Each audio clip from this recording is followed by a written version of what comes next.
Welcome, everyone. I'm Dick Deming. I'm Medical Director of Mercy One Cancer Center, and I'm the founder of Above and Beyond Cancer. Welcome to our weekly cancer education series. It's brought to you in part by a grant from the Iowa Oncology Society. And our topic tonight is research, and I am so honored and pleased to have as our guest one of the true giants of oncology in Iowa, Dr. George Weiner. He is the Emeritus Director of the Holden Comprehensive Cancer Center at the University of Iowa. Welcome, Dr. Weiner. Glad to be here. And we're going to be talking about research. So Dr. Weiner has worn many, many hats over the years, but he's a clinical oncologist and he's also a researcher. And as I said, for the last 22 years, he's been director of the Cancer Center. So he's seen a lot of change over the course of his career. Before we talk about cancer research and kind of the Holden Comprehensive Cancer Center, tell us a bit about yourself. So George, where did you grow up and where did you go to high school? Well, I was born in New York and lived there until the middle of high school. And then my family moved to Cincinnati and finished high school there and moved around for my training then every 3 to 4 years. So before we get into your training, one of my favorite questions, what was your claim to fame in high school? My claim to fame in high school was that we had 4 exchange students from Brazil who decided to start a soccer team. And I'd never played soccer, but I agreed to be on the team. And we won the state championship that year. Whoa. And it had nothing to do with me because it had to do with these 4 Brazilian soccer players. Yeah. And so my job was to stay on side. Well, awesome. And not to get in their way. You don't have to qualify. I think winning the state soccer title is good enough. And then where did you do your undergrad work? I did my undergrad at Johns Hopkins University in Baltimore. Okay. Yeah. And how did you? What was your horizons to see the possibility of going to Johns Hopkins undergrad? You clearly must have had medicine in your horizons, even as you were applying to go to college. Well, I'd say I knew I was fascinated by the sciences, and I was intrigued by medicine, but I wasn't sure that's the direction I wanted to go. In fact, I was thinking more of the physical sciences, physics, chemistry, something of that sort. But I knew medicine was always a possibility. And then what was it about your undergrad training that influenced you to go into medicine? Well, I think it was recognizing it wasn't just the scientific discipline, but the impact that the career would have. And that I could study the hard sciences and be a scientist, but also help people and be a physician. So I always had in mind that I wanted to do both. And then where did you go to medical school? I went to Ohio State University, or the Ohio State University. Okay, good. And then following that was in our residency in internal medicine. Is that right? Residency in internal medicine, and then fellowship in hematology and oncology. And that was the University of Michigan.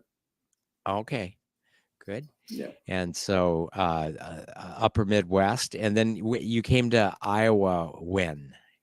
In 1989. So I finished my clinical training at Michigan and then stayed on there for a couple extra years to do research work in the lab. And then was looking for a faculty position. And I'd never been to Iowa before.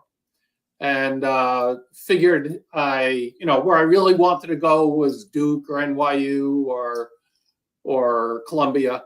But I'd do a practice talk at Iowa, and then I'd be ready for the other places. And in fact, what I saw at Iowa blew me away.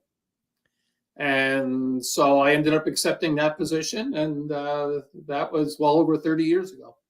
Wow. You and I moved to Iowa the same year. 1989 was when I moved to Iowa for the, And we both have been here the whole time. So Tell me a bit about cancer research and how you get into cancer research. So most of us that are clinical oncologists, do our residency, then get into the treatment of patients, and we do, clinical trials, enroll our patients on clinical trials. We do that sort of research. But how did you develop this dual career of a researcher in the lab as well as Yep. a doctor taking care of patients? Well, the way I did it then is different than I think than you need to do it today, because the field has become so advanced and so complex. But basically, what I did is I simply identified a researcher at Michigan when I was there who was doing work I thought was interesting, and said, "Can I come work in your lab?" So my training as a researcher was all practical. It was all apprenticeship.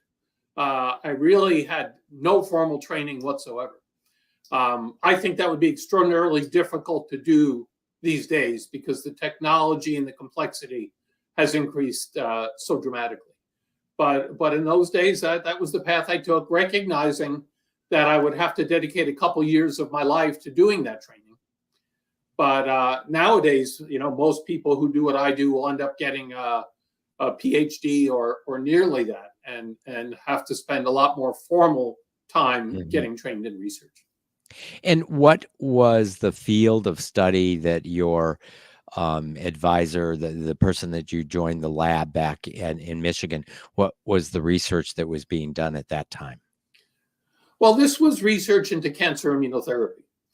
And it's hard to remember, but in those days, that was really considered, I'll describe it as fringe science.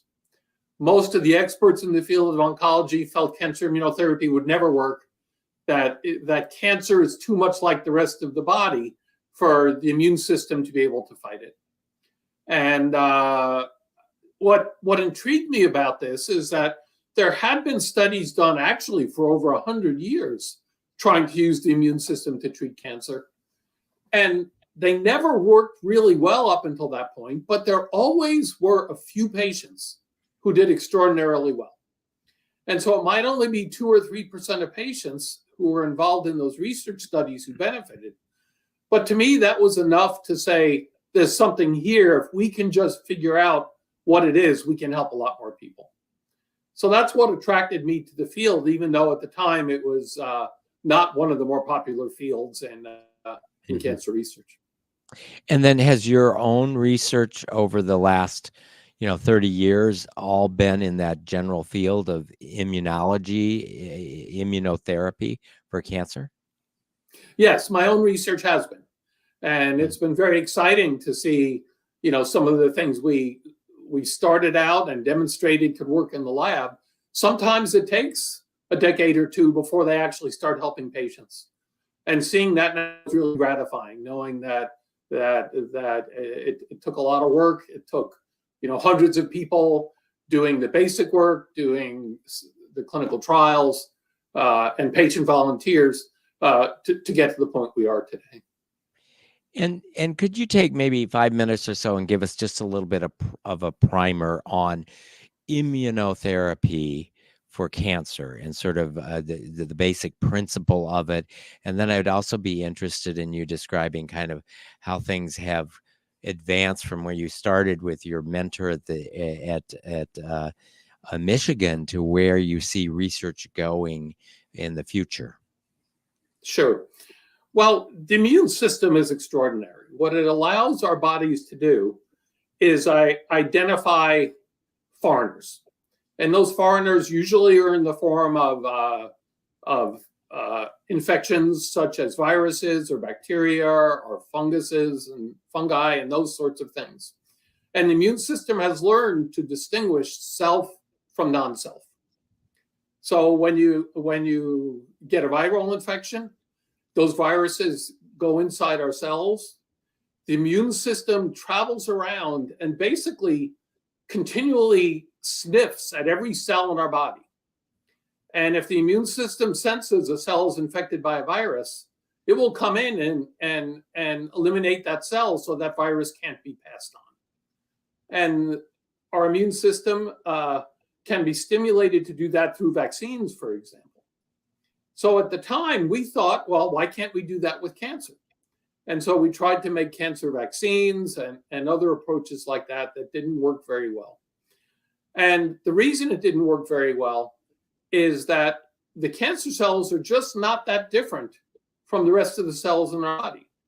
So the immune system would come around, would sniff the cancer, and would say, oh, there's nothing wrong here, and would just move on. And that's why the cancer generally can continue to grow despite our immune systems being present. And then what has changed with the therapies that stimulate the immune system to be better at sniffing out the cancer cells? Well, I'd say there have been two major advances. The first is that we realized that every case of cancer has a different odor to sniff. It's a different abnormality that the immune system might recognize. So the idea of making one vaccine that would work against multiple cancers, that's just not going to work because every cancer is very different. The other big breakthrough is that we learned I'll use another, build on that metaphor. We learned about how the cancer cells use a deodorant so that the immune system can't sniff them. So the immune system comes by and says, there's nothing to smell here because the cancer cell has figured out how to hide from the immune system. And we can now strip that away. So we can now make it so that the immune system comes in. And when previously it might have said there's nothing wrong here, we have medicines now that can make the cancer recognized by the immune system. And those are called checkpoint blockade medications. And that's really been a breakthrough. And we can use those now to treat an increasing number of cancers.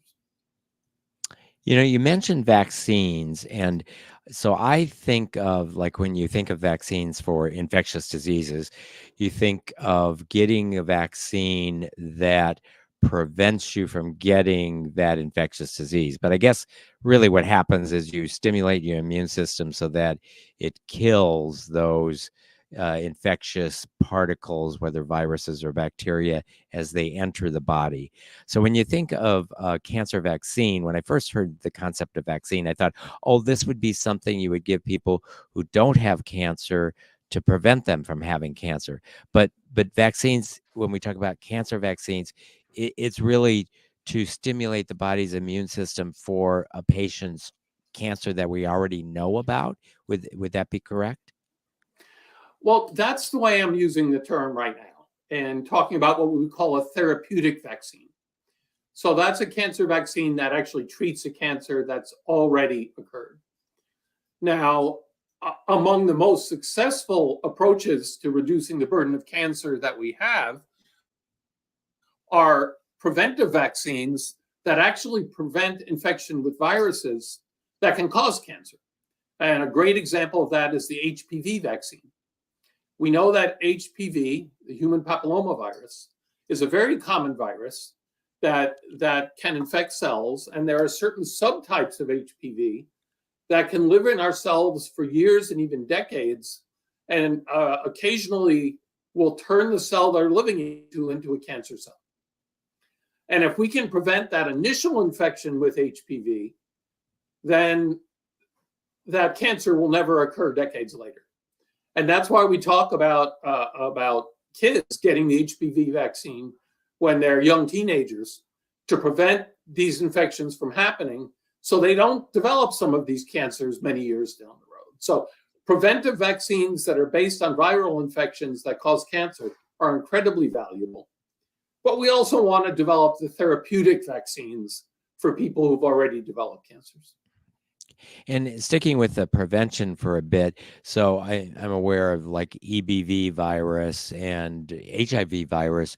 Are there research going on to develop vaccines, prevention vaccines for like EBV, HIV, or other viruses that cause cancer? The challenge with EBV is that people tend to be exposed to it extremely early. very often when they're only a few years old. And the frequency with which EBV causes cancer, particularly in people with a normal immune system, is exceedingly small. So I think a vaccine against EBV is probably not going to be something that is going to be very valuable in preventing cancer. And HIV, I know there's been a lot of work trying to develop HIV vaccines for other reasons, and they'd be very valuable, but every virus is a little different, and it's easier to make vaccines against some than against others. And HIV has been a real challenge from that point of view. Okay. And then talking about the therapeutic vaccines, is there a particular cancer that you think is more amenable to that approach? Well, I think where I hope exiting the dark ages of therapeutic vaccine right now, that, we tried to just develop an off-the-shelf therapeutic vaccine for a number of cancers, and it just didn't work. Where the field is now is to develop tailor-made therapeutic vaccines for every patient. So to figure out what the odor of each individual patient's cancer is, what is the molecule that their cancer expresses that the immune system might recognize, and really goose up the immune system to fight that particular target. And I think it's too early to know which cancers this might be most effective in. But it's a very exciting field right now. And I think we're going to hear more about it in the next 5 years or so. So we hear about this therapy called CAR T cell therapy.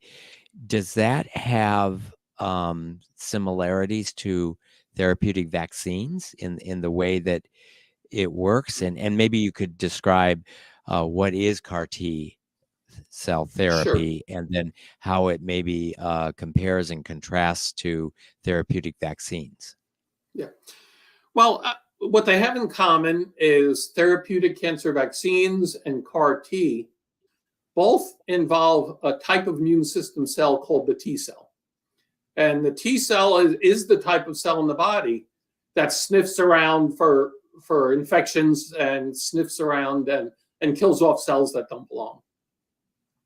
What we do with a therapeutic vaccine is trying to induce the immune system to develop T cells that kill the cancer. With CAR T, we take out the patient's own T cells out of the body and reprogram them to attack the cancer cell. And so what's involved there is actually genetically modifying the T cells, the patient's own T cells, so that they now recognize the cancer and go in and attack it.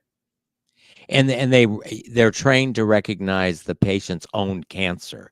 Is that correct? Well, in this case, they're usually trained to recognize the molecule that's present on all the cancer cells across patients. Okay. And one of the limitations is that if you're going to make a CAR T cell that's going to be valuable, it has to only attack cells in the body that are not vital. So if the CAR T kills off the cancer, that's great. But if it also attacks your heart and your lung and your liver, then there's a huge problem. So one of the reasons CAR T has worked for some cancers and not others is we've been able to recognize which cancers have targets that we can drive the CAR Ts to without causing damage to the rest of the body. So one of the areas in which CAR T has been most valuable is in leukemias and lymphomas that recognize subsets of these types of cancers that have these targets on them that we can use. Gotcha. So you take the patient's own T cells out, and it's like you send them to college and educate them on how to fight the cancer.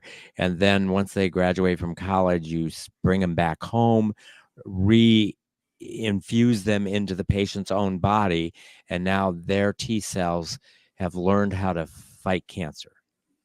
Yeah, and one of the brilliant things about this is we actually call it a living drug, meaning that when we inject those reprogrammed T cells into the patient, and they start fighting the cancer, and very often they'll start multiplying.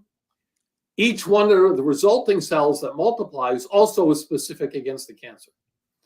So you might start out by only giving a few million CAR T, but they can multiply by 100-fold, and then they really start hitting the cancer hard.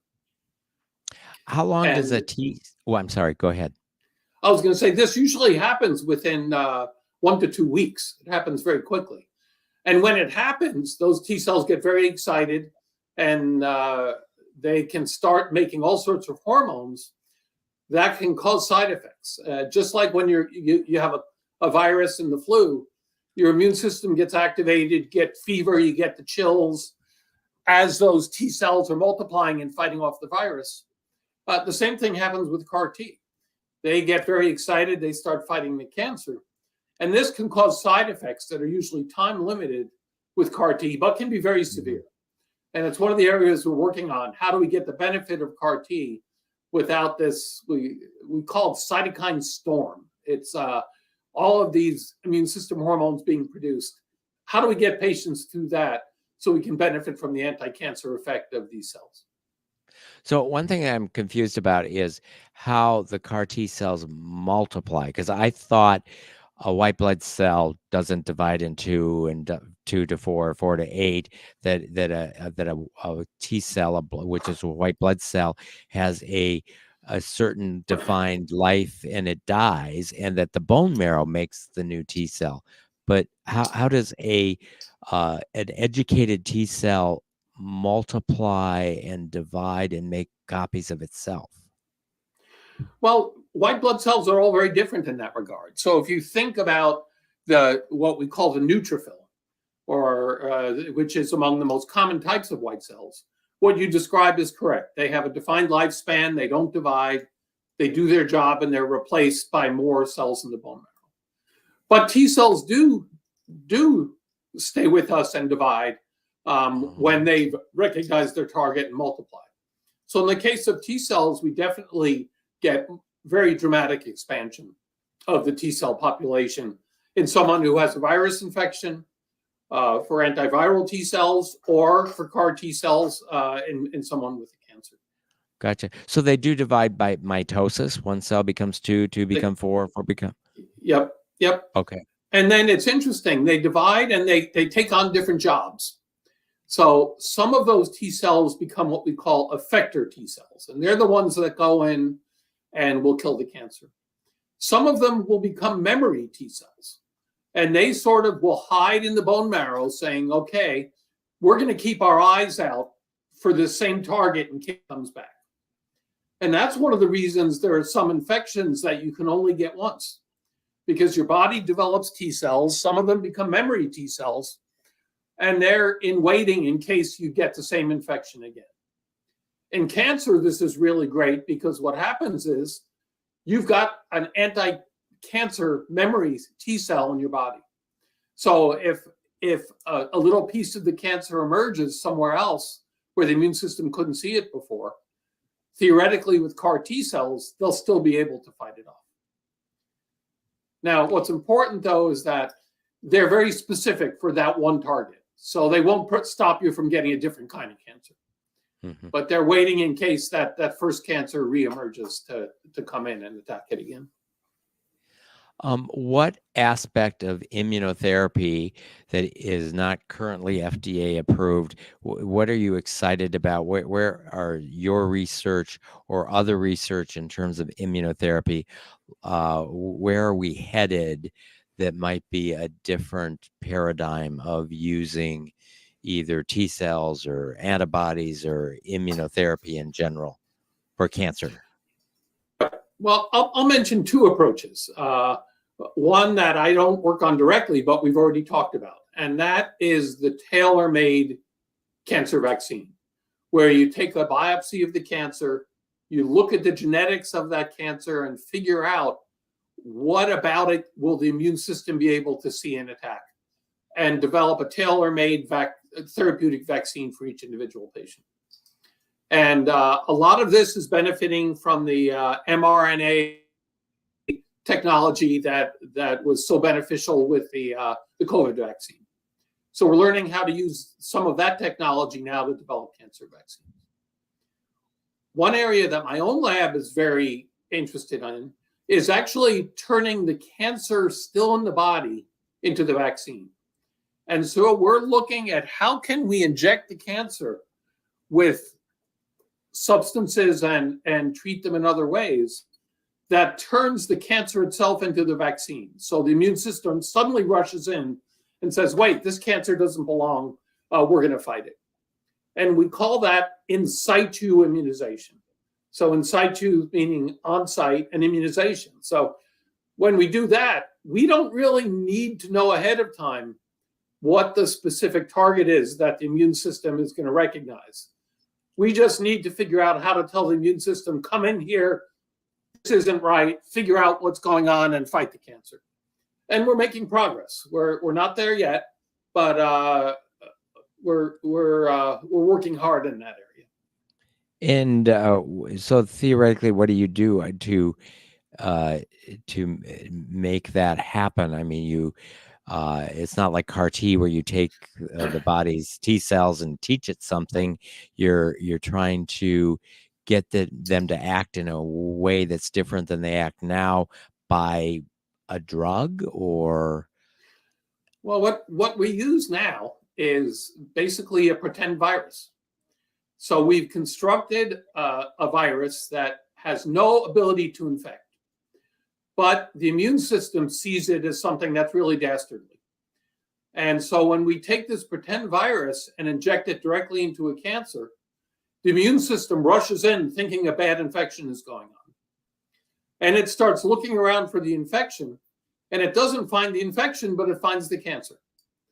And the cancer in this case is a bystander, but one that we want the immune system to recognize and start fighting.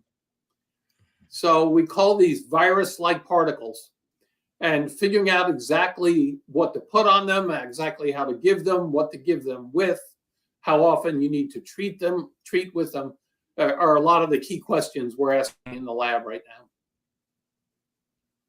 Okay.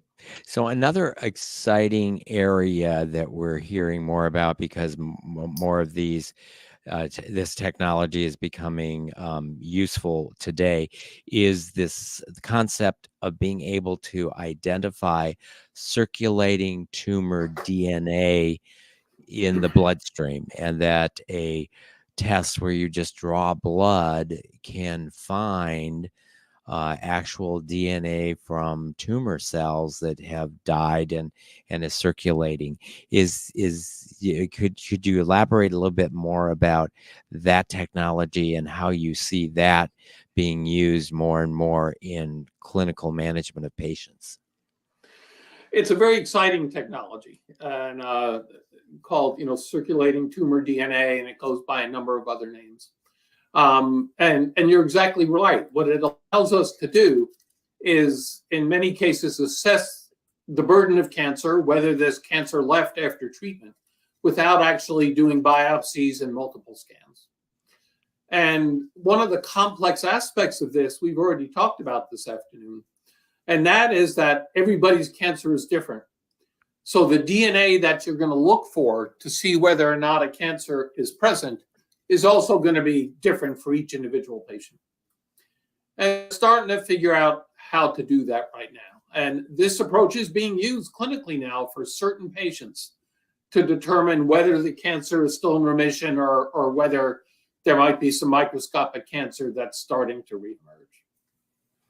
And it's actually also being looked at as a means of screening patients who don't have cancer to see whether this technology might be able to be able to detect very early stages of cancer in individuals who presumably don't have cancer. That's a very exciting possibility, but with one major challenge that we're still working on overcoming. And that is a problem that we call scientifically a false positive. So what happens if you do the screening test and the test looks like somebody might have a cancer, but in fact, it's not really a cancer they have. They might have a benign growth. They might have a polyp. It might be a cyst somewhere that is making some of this DNA. The amount of angst and expense and medical risk we would put people through to try to find the cancer that's not really there is really extraordinary. So for this technology to really be useful, we need to be sure that the false positive rate is very, very low. Mm-hmm. And I think we're going to get there, but that's one of the major challenges. That it's fine. It's great to find the cancer early, but it only really helps if that's a cancer or a growth that's going to cause the patient problems. And if instead we put them through all sorts of biopsies and procedures and impact on their life and the life of their family for something that never was going to cause any trouble anyway, that's a problem.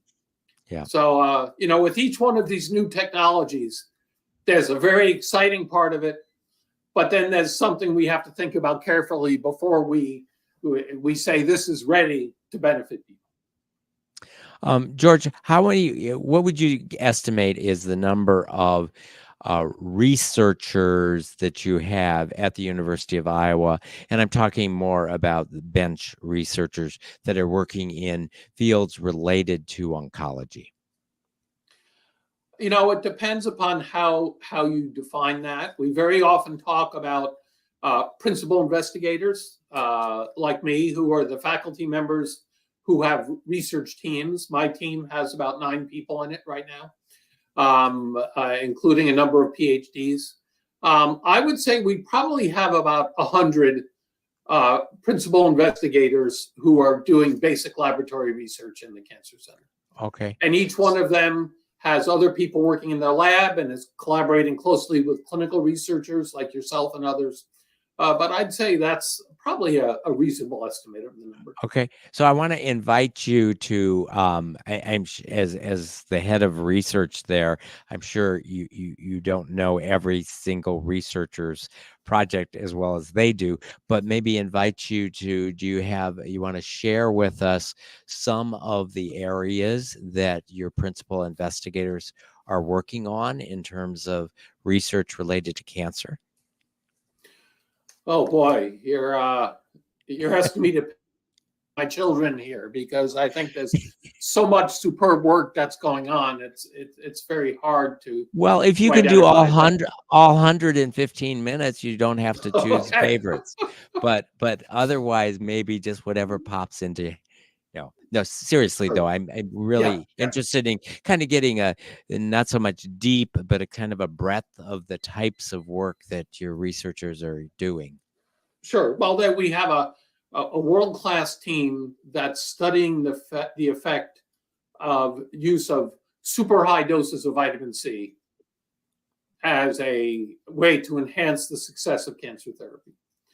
And this is based on some basic research that was done at Iowa and elsewhere, showing that, in fact, cancer cells are much more sensitive to these high levels of vitamin C than other cells. And these are levels that are much higher than you can ever achieve by taking vitamin C by mouth. They have to be given intravenously. You couldn't drink enough orange juice in a lifetime to achieve these levels. And in fact, even if you take a lot of vitamin C pills, the kidneys will clear it out too quickly.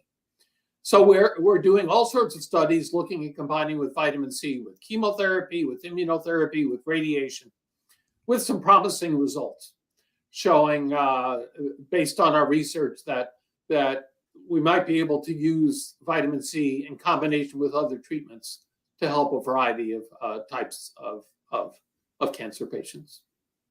So that's one area.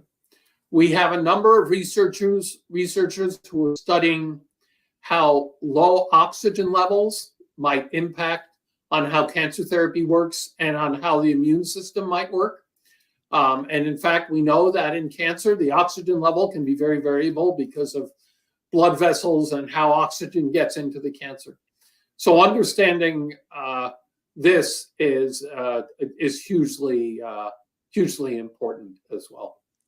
And George, that oxygen research, does that involve things like hyperbaric oxygen chambers, like that a patient might, or is it still pre-human work that's being done in terms of the research about oxygenation and how that might affect uh, either, either the ability to kill cancer cells better or the effect that oxygen might stimulate tumor growth?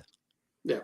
It's more thinking that one of the mechanisms of escape from cancer therapy is that the cancer cells kind of go to sleep when they don't have enough oxygen, and that makes them less sensitive to the cancer therapy.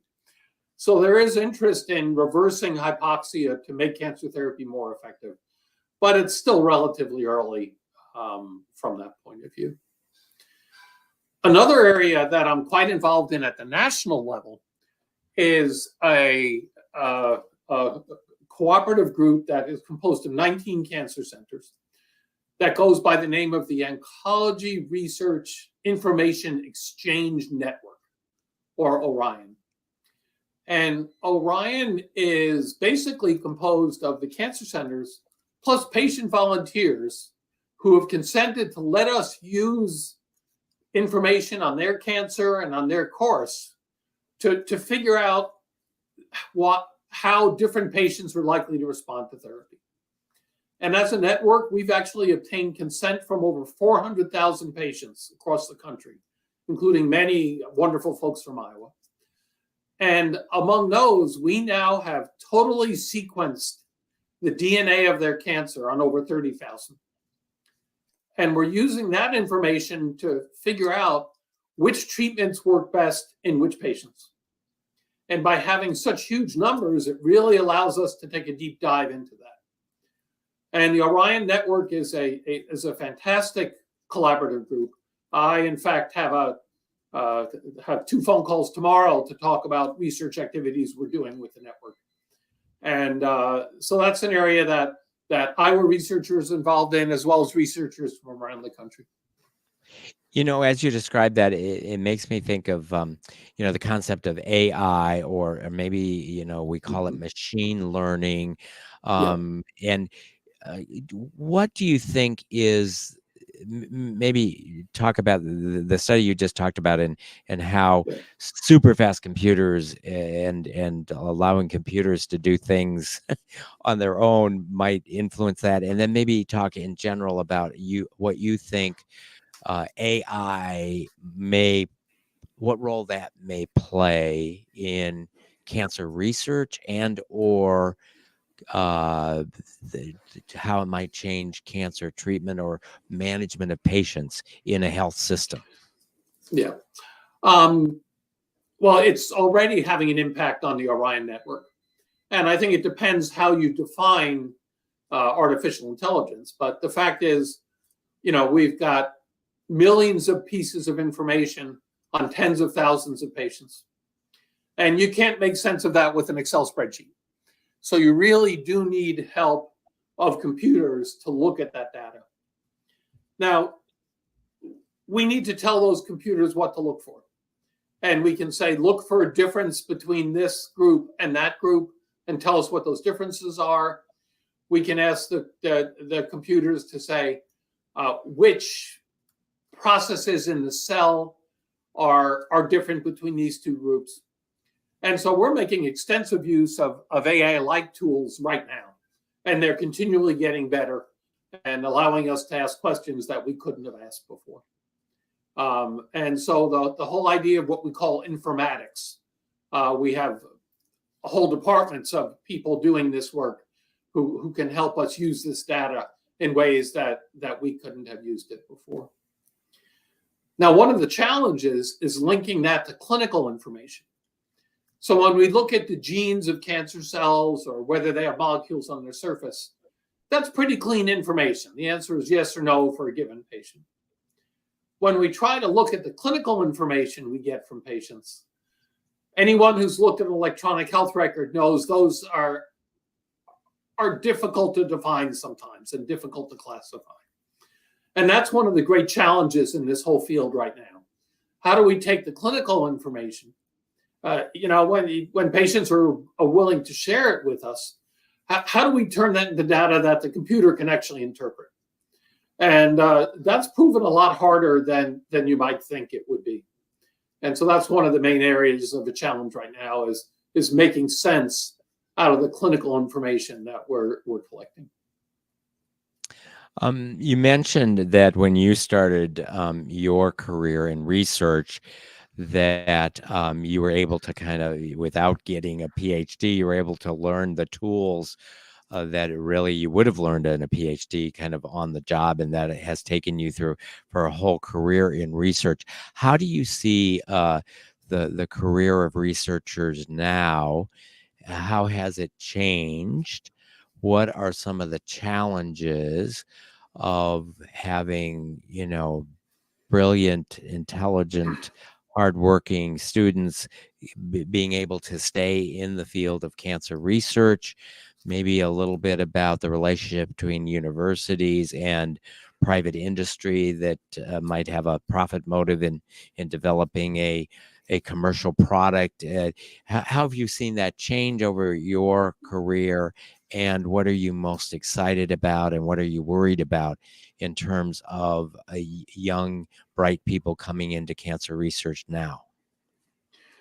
Oh boy, that's gonna take a lot of discussion. But I think the biggest change I've seen is the emergence of team science.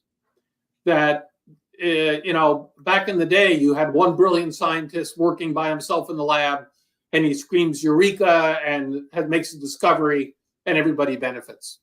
Science has gotten so complicated that we need, geneticists and informatics experts and ethicists and clinicians and immunologists and biochemists and many other people working together to address the key questions that we need to ask.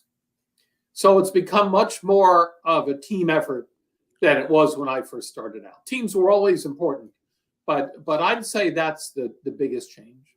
Mm-hmm. And that includes teaming up with private industry to take a concept to the point where it's an idea and it turns into a drug is unbelievably expensive, hundreds of millions of dollars. And there's no way to do that all on your own in academia. So we have to work with industry. And most of the time, we figure out how to do it. There are times when the profit motive seems to get in the way, and the academician thinks that the benefit to patients would be in one direction, and the company thinks something else. But the fact is, we have to work together. That's the only way to make progress. And so we do collaborate with industry, and we value those relationships. So, George, we're going to open it up to questions. So, as I mentioned at the outset, we've got a live studio audience with us in the room, and we've got a microphone that we'll hand around. But if you are watching us live streaming, if you're in our live stream audience, please put your questions in the comments section, and we will be monitoring those. But we'll open it up first to questions from our live studio audience. Here we go. Angelina. Hi, I have got kind of a two-part question. I'm trying to understand when it comes to the cancer cells. Now, is it, in some cases, do some people have cancer cells in their body? It's just dormant, and it takes other factors like obesity, diabetes, other factors that triggered it to awaken? Is that a possibility? Is that happening to people? So that is a really profound question. And part of the reason it's so complex is how we define the word cancer cell. We think about cancers as cells that are growing out of control. And what we've learned through research is that in order for a normal cell to become a full-blown cancer cell, very often several things have to go wrong. It has to continue to divide when it shouldn't be dividing. It should not change into a normal cell, like a blood vessel cell, which can't divide. It needs to stop paying attention to the signals the rest of the body is giving it. So the fact is, we all have some cells in our body that aren't behaving perfectly, but are not full-blown cancer cells. But the cells have to have multiple things go wrong in order to become a cancer that will grow out of control, which is the type of cancer cells that we think about when we talk about cancer. So the fact is, yes, we all have cells behaving badly in our bodies, but it really does take all of these things going wrong in a single cell for it to really turn into a true cancer the way we define it now. Do you think, to follow up on Angelina's question, do you think that we all have real cancer cells, but that under normal circumstances, our immune system is healthy enough to take care of them before they become clinically relevant? Well, I guess that depends how you define real cancer cell. Because in my mind, if the cancer cell is still responding to the immune, if a cell that's behaving badly is still responding to the immune system, then it's probably, I'm not sure I'd define it as a real cancer. Gotcha. So I think some of this is a terminology question. Mhm. How do we define what a real cancer is? Is it because of the way it's behaving clinically in the patient, or is it some characteristic at its DNA level? And I think it's a combination. So that's why it's such a great question, because it means when the answer is complicated, it's a good question. Right. If you've got a really well-behaved cancer that doesn't ever kill anybody, is that a real cancer? And have we over time changed the definition? I mean, maybe, so example, a Gleason 1+2 adenocarcinoma of the prostate, we no longer consider a cancer. I think, well, some people do, but usually not. Oh, well, 1+2, no. But that's a great example. Yep. Yeah. Huh. Okay. The second part of it is when we talk about vaccination, is there research on vaccination for people who are cancer survivors so that it doesn't return the type of cancer they battled before? Well, I think that's one of the areas where the research into the tailor-made vaccines is probably going to be most valuable. In those patients for whom we know cancer therapy is very effective, but we know there's a unfortunately high chance the cancer will come back. Those are the people for whom these vaccines might be most valuable. So the research is very early, but I think that is a setting where these type of therapeutic tailor-made vaccines might be most useful. Ron, do you have a question? Yeah, just going back to question about using oxygen. Did I hear you correctly to suggest that maybe the use of a hyperbaric chamber before a cancer treatment may diminish the effects? No. I would say we really don't know. It's a very complicated equation with respect to what oxygen does with the cancer. But in some cases, when cancers have low oxygen in them, they don't respond very well to standard treatments. Okay, so at least the idea is that maybe the hyperbaric would make the cancer therapy work better, but we don't know that. That's an area for research right now. Okay, yeah, I misunderstood you. And just one more question. Say concerning going to CAR T, say post-CAR T transplant, is there a way of knowing how long those T cells retain that knowledge over a period of time? Yes, so we can test the blood to see whether or not the modified T cells are present, and they last for months and years. What happens on occasion, though, is that the cancer cell will lose the target, and a variant will emerge. You know, if 1 in a million of the cancer cells loses the target that the CAR T sees, then the cancer can grow even though the CAR Ts are still there. So that's one of the limitations to CAR T as well, that what we call antigen negative variants can emerge. And even though the CAR Ts are still there, they're no longer recognizing the cancer cells, so they don't work. So that's one of the challenges with CAR T. And what we're doing now is trying to make CAR T that are doubly specific. So they're double barreled. And they attack 2 different targets on the cancer cell at the same time. And this may prevent those resistant variants from emerging. And that research is just starting and actually looking pretty promising. And George, do we have a question from the? I just have a question about the natural immunity, the antibodies, depending upon those to fix things. We heard a lot about that from the anti-vaxxing crowd during COVID, for instance. At what point during the development of the species was that no longer viable? And I guess the question would be, what would happen today if we just said, to hell with all this, we're just going to rely on natural immunity and antibodies to fix ourselves? I mean, would that be game over? Well, I don't know about game over, but what the immune system does is beautifully designed to detect what ails you. So there's no way your body has enough immune system cells to attack every possible thing that might go wrong. So the immune system learns how to learn. It learns how to sense if something is wrong and expand and fight that particular thing.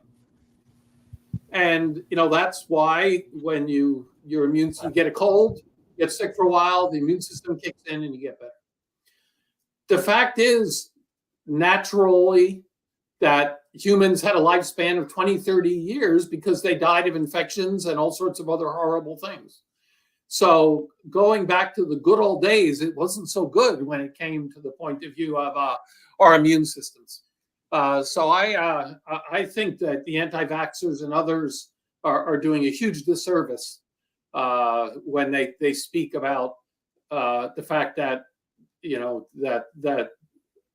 that these new treatments don't have benefit for mankind and for individuals. Other questions? Yes. Do you have any research right now at the University of Iowa on herbs for preventing cancer and for treating? Well, certainly there are traditional medicines that we know have effects that are beneficial. Figuring out which ones actually will benefit larger numbers of patients is very challenging. From my point of view and my knowledge as a cancer biologist and an immunologist, the practical things are really the most important things. Eating a good diet, eating a balanced diet, getting exercise, avoiding tobacco smoke, avoiding overuse of alcohol, staying fit. These are the things that will help reduce your chance of getting cancer and enhance your chance of surviving cancer if you get it. We're always open to looking at whether a particular herb or natural remedy has some benefit. But in general, a reasonable, balanced, healthy approach to life, from my perspective, is the best approach there. Great advice, and we should throw in and wear sunscreen. There you go. So I think this is a nice place to end it, George. Thank you so much. Dr. George Weiner has been our guest. He's the Emeritus Director of the Holden Comprehensive Cancer Center at the University of Iowa, and again, a friend and mentor of mine. And thank you so much, George, for being our guest. Oh, it's been great as usual. My pleasure, Dick, and thanks for inviting me. You bet. And if you're watching us live streaming and you know someone that might benefit by watching this program, please let them know that this program will be available on demand beginning tomorrow at the Above and Beyond Cancer YouTube channel and the Mercy Cancer Center website. I hope you'll join us again next week. Thanks, everyone.